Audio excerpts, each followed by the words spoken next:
الحمد لله رب العالمين والصلاة والسلام على رسوله الكريم وعلى آله وأصحابه أجمعين وعلى كل من تبعهم بإحسان إلى يوم الدين. أما بعد، میرے محترم بزرگوں، دوستوں اور بھائیوں، السلام علیکم ورحمۃ اللہ وبرکاتہ۔ پچھلے کئی جمعے ایسے گزرے کہ یا تو میں سفر میں تھا یا کچھ طبیعت کی ناسازی کی وجہ سے بیان نہیں کر سکا۔ اس سے پہلے میں نے ایک آیت کریمہ کے اوپر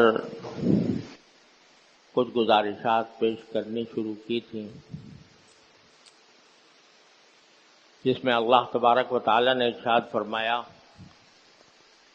یا ایھا الذین آمنوا اذکروا اللہ ذکرا کثیرا، کہ ایمان والو اللہ تبارک و تعالی کو کثرت سے یاد کیا کرو۔ اللہ تعالیٰ نے ہمیں یہ حکم کیوں دیا، اس کے بارے میں نے شروع میں عرض کیا تھا کہ اللہ تعالیٰ کو ہمارے ذکر سے کوئی فائدہ نہیں پہنچتا۔ اللہ تعالیٰ کی شان میں، اس کی عزت و جلال میں ہمارے ذکر کرنے یا نہ کرنے سے کوئی فرق نہیں آتا۔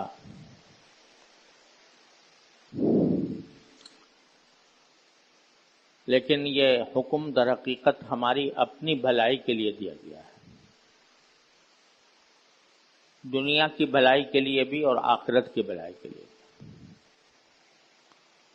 دنیا کی بھلائی کے اس لیے کہ اگر اللہ کا بندہ اللہ تبارک و تعالیٰ کو یاد رکھے گا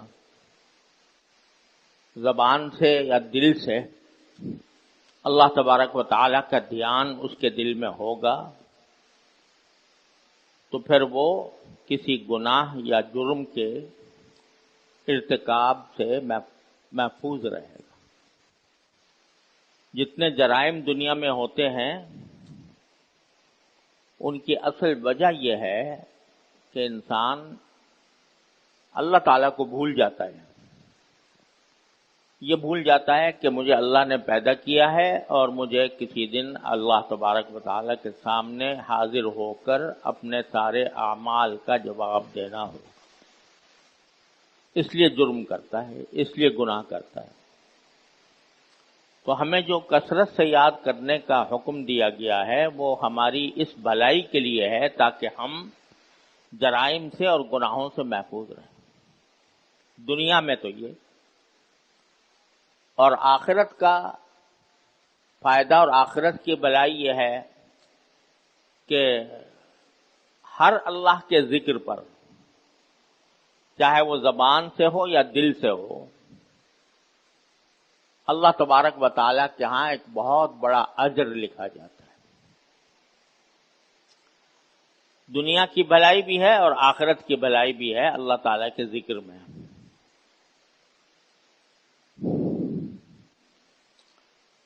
یوں تو ہر انسان کو جب کوئی سخت مصیبت پیش آتی ہے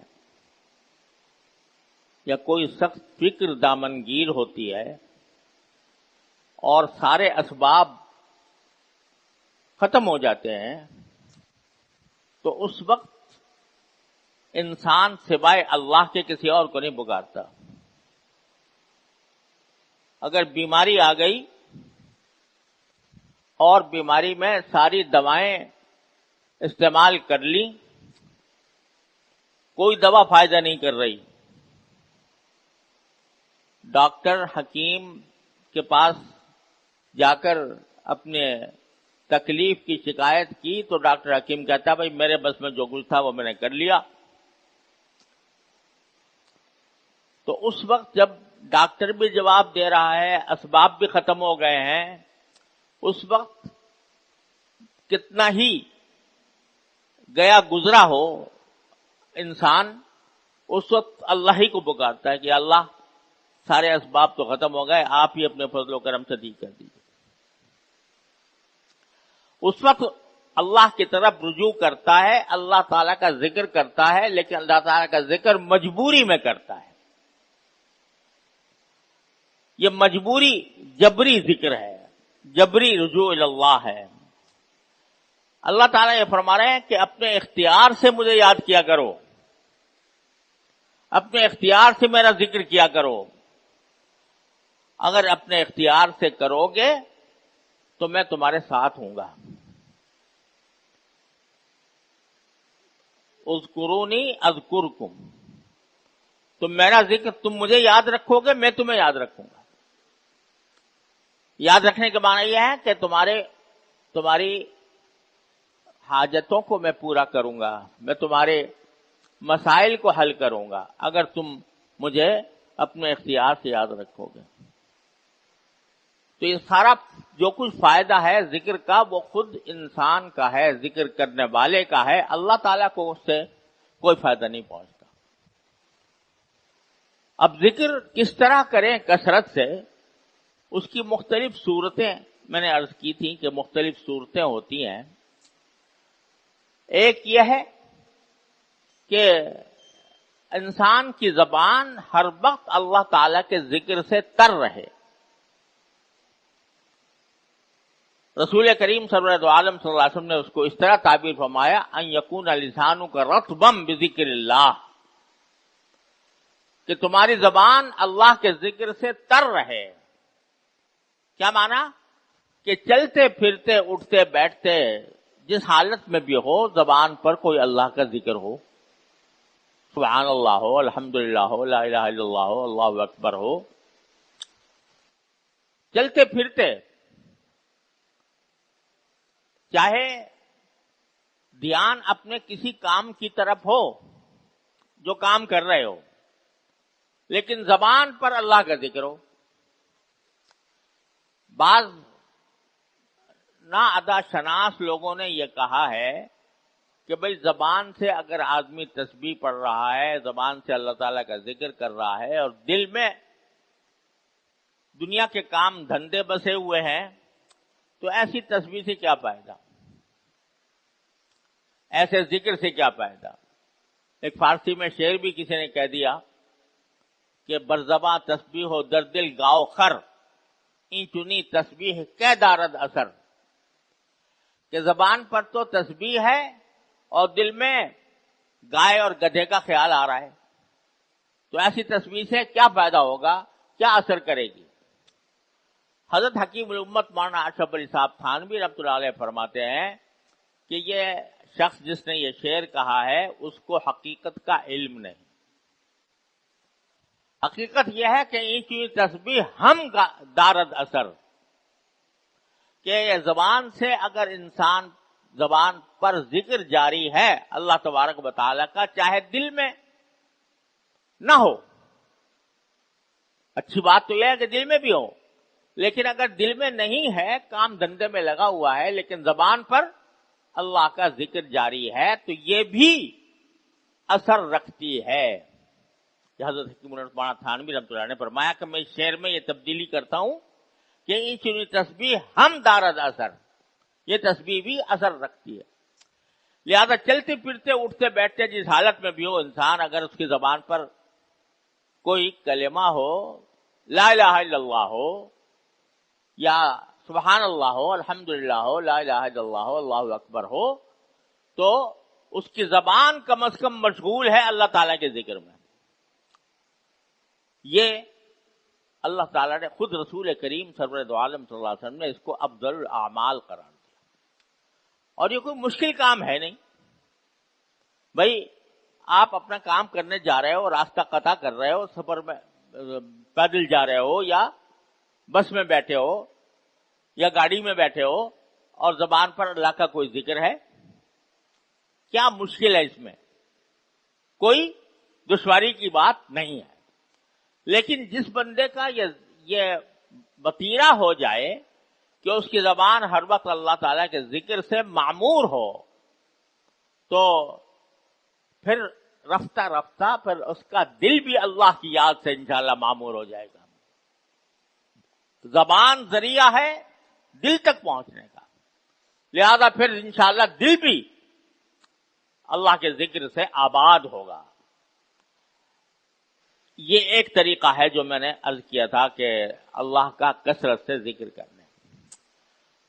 دوسری بات جو نبی کریم سرور دو عالم صلی اللہ علیہ وسلم نے تعلیم دی سارے مسلمانوں کو، کہ انسان صبح سے بیدار ہونے سے لے کر رات کو بستر پر سونے تک مختلف حالتوں سے گزرتا ہے. ہر حالت کے لیے نبی کریم سرور دو عالم صلی اللہ علیہ وسلم نے ایسی دعائیں تلقین فرما دی ہیں کہ اگر آدمی ان کا اہتمام کرے اور ان کی پابندی کرے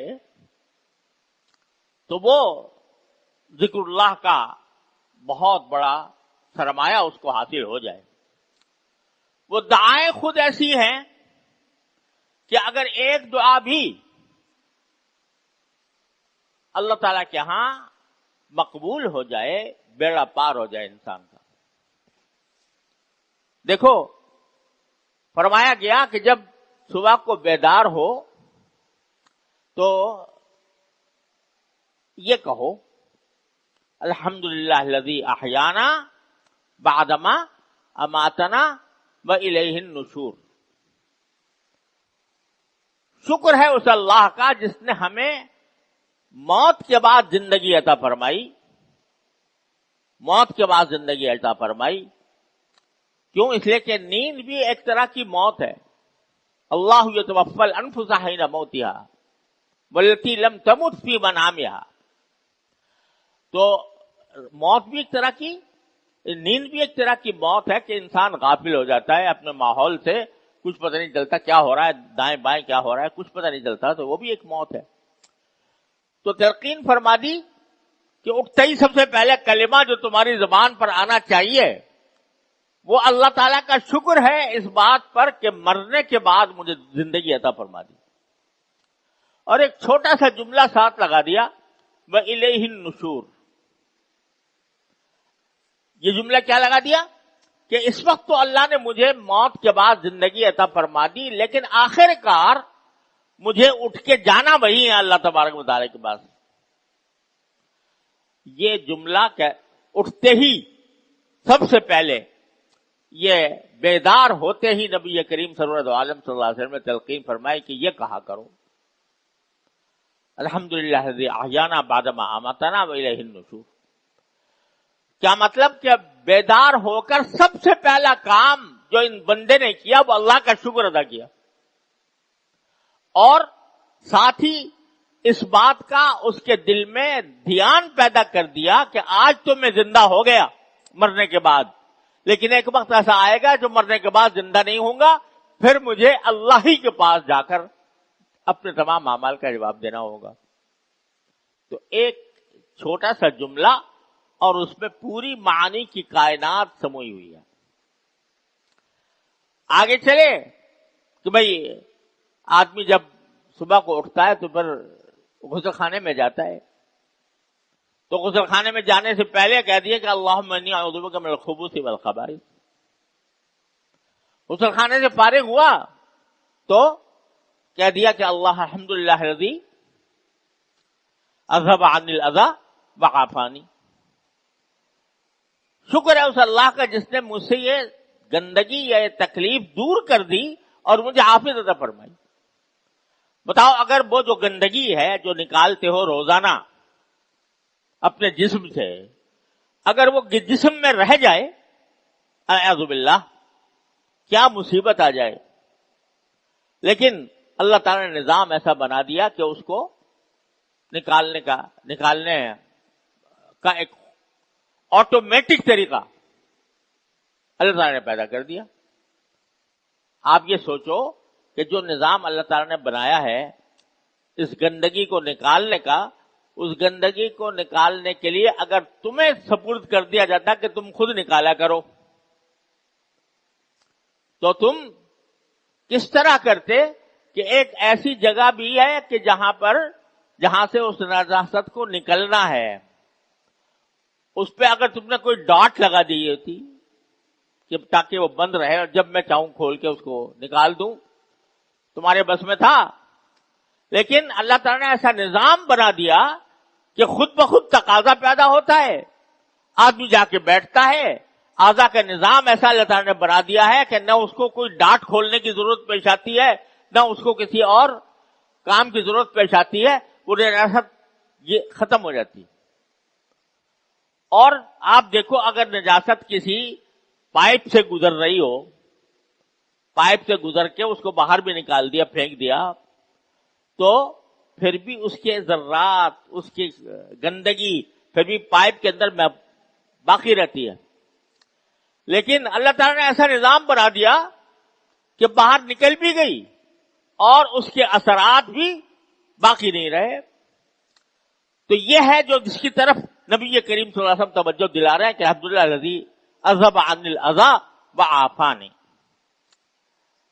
اس کے بعد مسجد میں گئے تو مسجد میں کہو کہ اللہم افتح لی ابواب رحمتک، اے اللہ میرے رحمت کے دروازے مجھ پر کھول دیجئے. بتاؤ اگر یہ صرف یہ دعا قبول ہو جائے،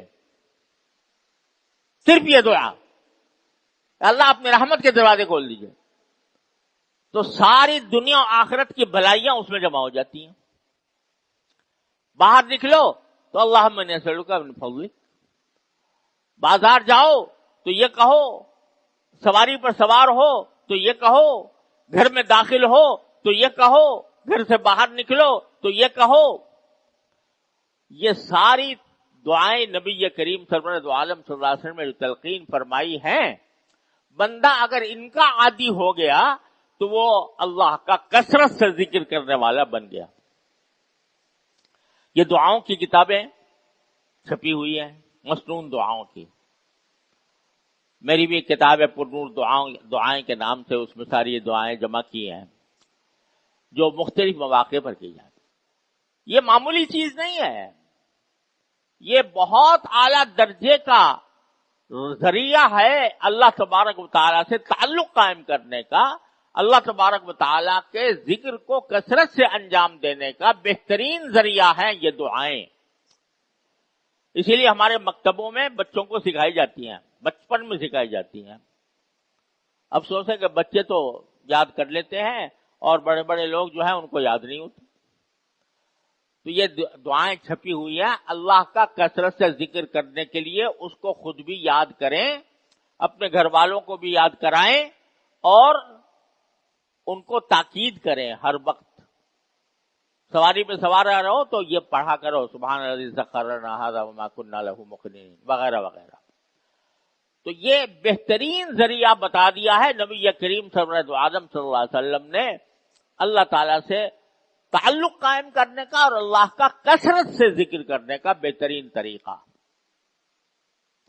اس کی مثال یوں سمجھو کہ جب انسان کو کسی سے محبت ہوتی ہے، کسی پر بھروسہ ہوتا ہے، ایک بچہ ہے اس کو اپنے ماں باپ پر بھروسہ ہوتا ہے، ماں باپ سے محبت بھی ہوتی ہے.